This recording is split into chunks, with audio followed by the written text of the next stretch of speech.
berburu waktu untuk melengkapi berkas kekejaksaan agar Peggy lekas disidangkan.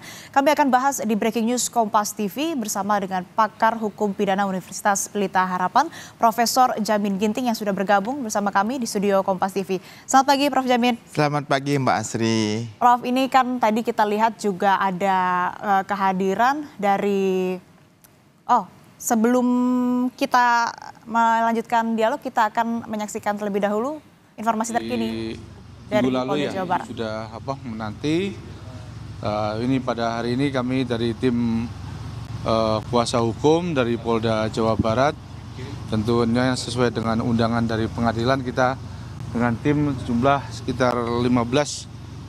Insya Allah kita akan mengikuti sidang.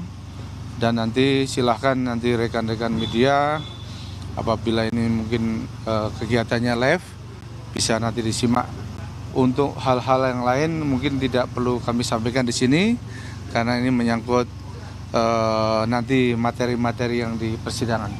Tentunya pada hakikatnya kami siap hari ini. Ini kuasa hukumnya internal atau melibatkan eksternal juga? Enggak, ini internal aja. Internal untuk Polri. Saya selaku Kabitkum Polda Jawa Barat. Selaku Kabitkum Polda Jabar, itu kami yang mengetahui. Mungkin itu aja. Agenda hari pertama apa ya Pak ya? Untuk agenda hari pertama ini membacakan untuk dari pemohon dan kita memberikan jawabannya. Itu aja. Jadi nanti dilaksanakan kurang lebih dari 7 hari. Nah, nanti biasanya hakim tunggal yang nanti akan menyampaikan rondonnya atau jadwalnya. Mungkin izin Pak, kemarin kan banyak polemik gitu dan asumsi. Bisa diluruskan Pak, agenda apa sebenarnya yang menghalangi teman-teman untuk datang pada sidang? Oh, sebetulnya itu kita juga ada jadwal peradilan yang dari Polres-Polres lain, Mas.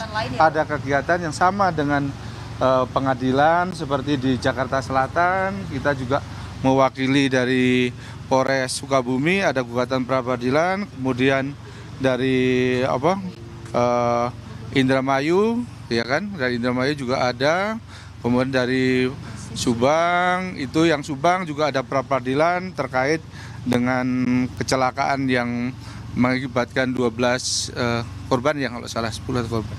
Itu aja. Jadi semuanya kita menghadiri dari pengadilan-pengadilan yang ada. Begitu padatnya, tapi insya Allah hari ini kita bisa melaksanakan itu aja. Makasih. Udah, makasih.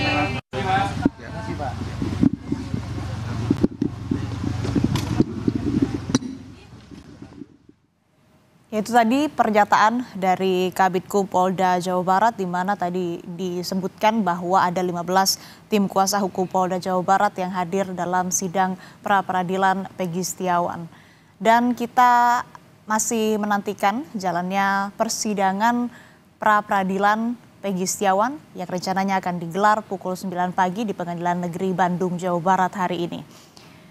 Dan saudara, kita akan kembali membahas bersama dengan pakar hukum pidana Universitas Pelita Harapan, Profesor Jamin Ginting. Prof, tadi mohon maaf sempat terpotong karena ada informasi terbaru dari Bandung.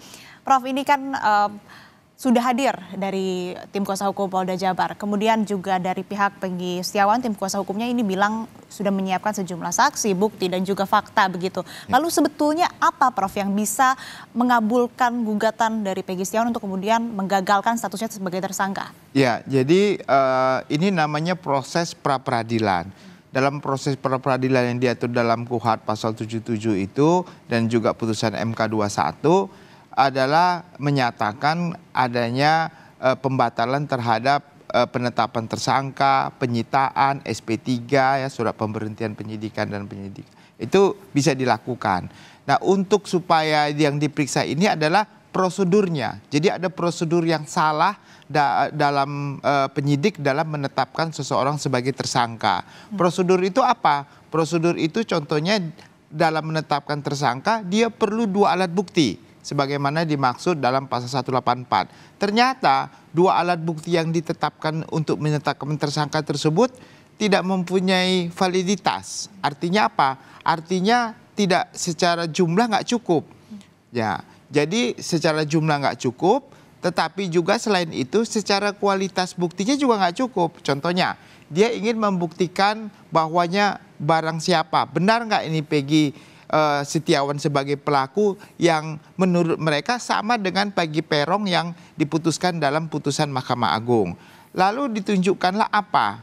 Ditunjukkanlah contohnya itu sertifikat atau foto. Tapi dengan foto dan sertifikat ini apakah ada saksi yang menyatakan bahwa dialah adalah benar dari pelaku tindak pidana tersebut? Kalau saksi menyatakan tidak, berarti nggak ada saksinya.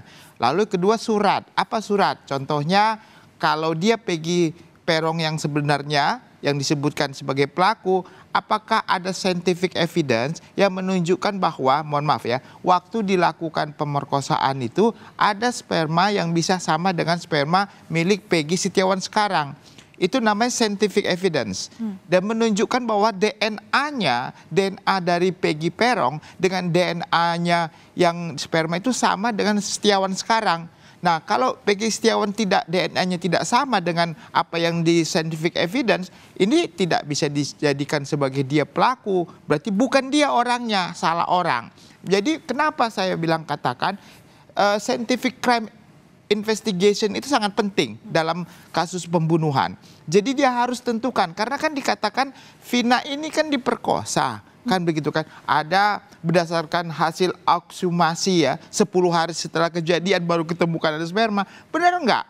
Karena dilakukan dia juga melakukan pemerkosaan. Ada enggak spermanya? Kalau enggak ada, berarti tidak terbukti selama ini kalau dia melakukan pemerkosaan. Dan dia bukan orang Peggy Setiawan, ya bukan pelaku. Yang harus dicari lagi adalah Peggy Peron yang sebenarnya ada dalam putusan tersebut. Jadi kalau nggak bisa dibuktikan, maka penetapan tersangkanya dianggap tidak sah begitu. Jadi prosedur.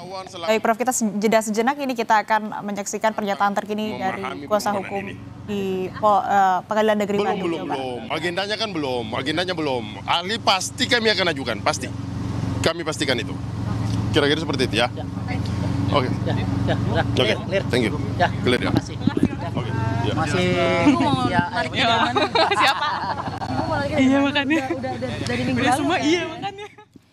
Ya, Prof, artinya kan tadi harus ada scientific evidence begitu yang memang harus dipenuhi oleh para penyidik untuk kemudian menetapkan satu tersangka. Kalau memang itu terbukti tidak ada dan dari kuasa hukum Peggy Setiawan bisa membuktikan scientific evidence itu tidak ada, artinya kan memang dari tim kuasa hukum Polda Jawa Barat ini harus bisa membuktikan ataupun juga menyanggah keraguan dari tim kuasa hukum Peggy Setiawan. Nah, itu seperti apa? Tapi sebentar, Prof Jamin, kita akan bahas usai jeda. Tetap bersama kami.